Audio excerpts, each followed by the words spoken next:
Let's talk bold predictions for tomorrow's RLE. Or maybe they're not bold, but let's at least talk predictions. My top 16 is going to be All Might 3 on All, Endeavor 2 on Earth, Void Eraserhead, Order 4th Kind, Life Toga 1, Life Midoriya 2, Kyokajiro on Good, meaning a Future is Now deck. I think we're going to have 3 good Mirios, the only character to top with more than 1 copy. We'll see Momo Yaoyorozu 1 on Life, Nejire Hado surprisingly on Chaos instead of Life, Overhaul on Life, Tetsu on Good, Tomura Shigaraki 3 on Order, and Tsuyu Asui 1 making her return on the Life symbol. So some quick analysis of this top 16. I've got 5 different characters on the Life symbol making top 16. I think Life will become the best symbol in the game.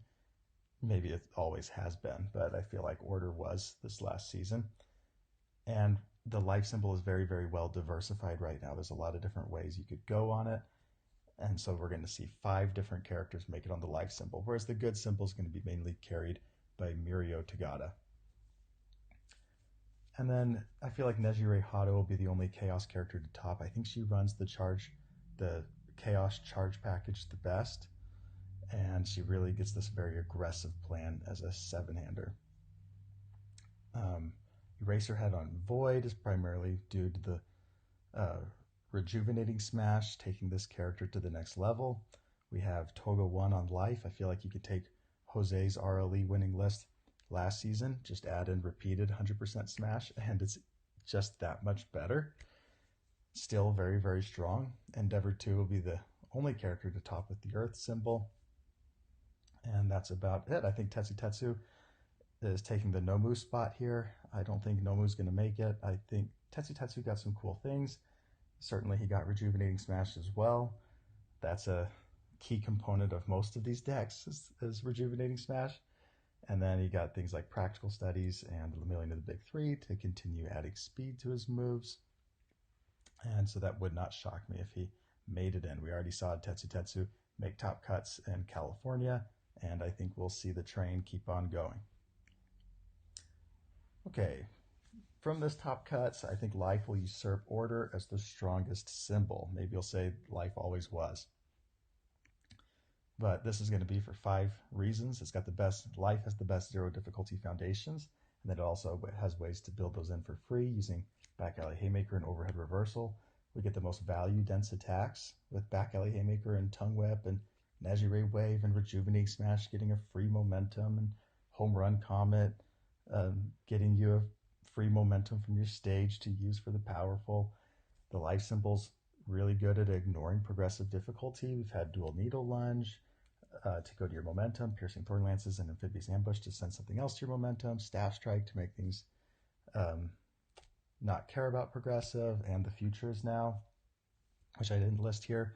We have the Toga list running 4X Alleyway Ambush, really one of the only characters that wants to run this card. And then, of course, we get repeated 100% Smash Now, which just further makes a mockery of progressive difficulty. And the Life symbol is one of the best symbols for free repeatable stats. So we get Tight-Lipped, Floating, Nejire the Big Three, Full on Attack Mode, Self-Sack. Very, very easy to add 1 to 2 damage to every single one of our attacks. And it's very, very easy for us to play long attack strings because we ignore progressive difficulty. And now, finally, Life gets the second best symbol for the Punch package because we get repeated 100% Smash and Rejuvenating Smash to add to Back Alley Haymaker. Life already ran a great ranged package and a lot of the other keyword packages pretty well, and now it gets to add Punch to that.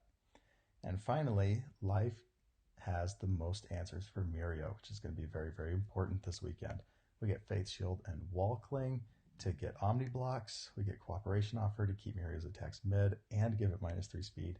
And of course we get Evade and Copy so that even when a Mirio tries to EX3 Rejuvenating Smash to the moon, we can block with Evade and Copy on a 6. Going alongside that, Mirio Tagada will emerge from this weekend as the undisputed top character in the game. Heading into Gen Con, this will be the main menace of the meta.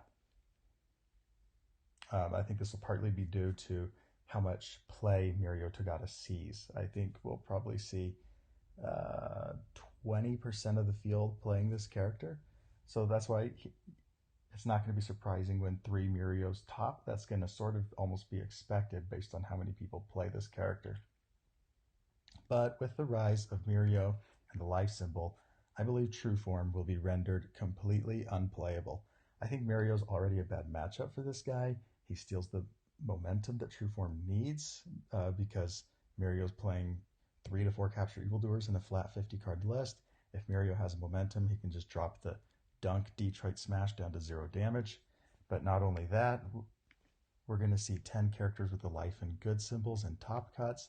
And of course, the life and good symbols right now will always be siding 3 to 4 evading copies, which All Might True Form has no way to get around someone blocking with a evading copy. So since that card's going to be all over the format and everybody's sideboard, I think this list is rendered unplayable, and I don't think Jasco even needed to touch anything for True Form to see itself out. Some surprising top 16 misses. I don't think we're going to see a single character on the air symbol make top cuts. And I think Ochako Uraka won. A lot of people seem to be very excited about this character, but I think as long as Capture Evildoers is so prevalent in the format, I just don't see momentum-based characters making a splash. I think Tokoyami will continue to be on the outside looking in. I think he doesn't play strong enough defense as you need to survive in this Mirio meta. Nomu was very strong last season when he's stopping all these dunk attacks, but I think we're going to see the aggro decks switch to more string decks rather than dunk decks, and so I don't think Nomu does very well against string decks. And then we have Recovery Girl. Also, everybody kind of knows Nomu's game plan at this point. We know to hold our mid blocks. And we have Recovery Girl. I don't think people are going to be playing this character for the webcam RLE. I'd be surprised if more than 2 people show up with her to the event. And then Deku 4. I've been less and less impressed with this character as I've played him, and I think Deku 2 will be the only Deku to top. And finally, the winner will be a character that can play a really sweet rejuvenating smash, but it's not going to be one on the life symbol, and it's not going to be one on the good symbol. The winner is going to be the Void Eraserhead that finds out how to top the event. And Eraserhead will finally earn his spot in the S tier of everyone's tier lists, despite not having good results up to this point this year. I think this is where Eraserhead really cements his spot at the top, and then I think he has a great matchup into Mirio. He can stop the zone changing from mid, he can turn Mirio off, and then he can block them, of course, with a Erase, which is a mid breaker block. He gets Rejuvenating Smash to draw on defense, which I think is huge, as well as offense, and he can turn Mirio off whenever he wants to play his dunk. If he wants to play a Reciprocal Burst, he can turn Mirio off and not let Mirio drop it to 0. And a lot of Mirios are playing very, very suspect defense because they're relying on their character to pull them through. And Eraserhead will turn off that character when it matters most. So there you have it. This will finally be the RLE where Eraserhead takes it all down and earns his spot at the top of the meta.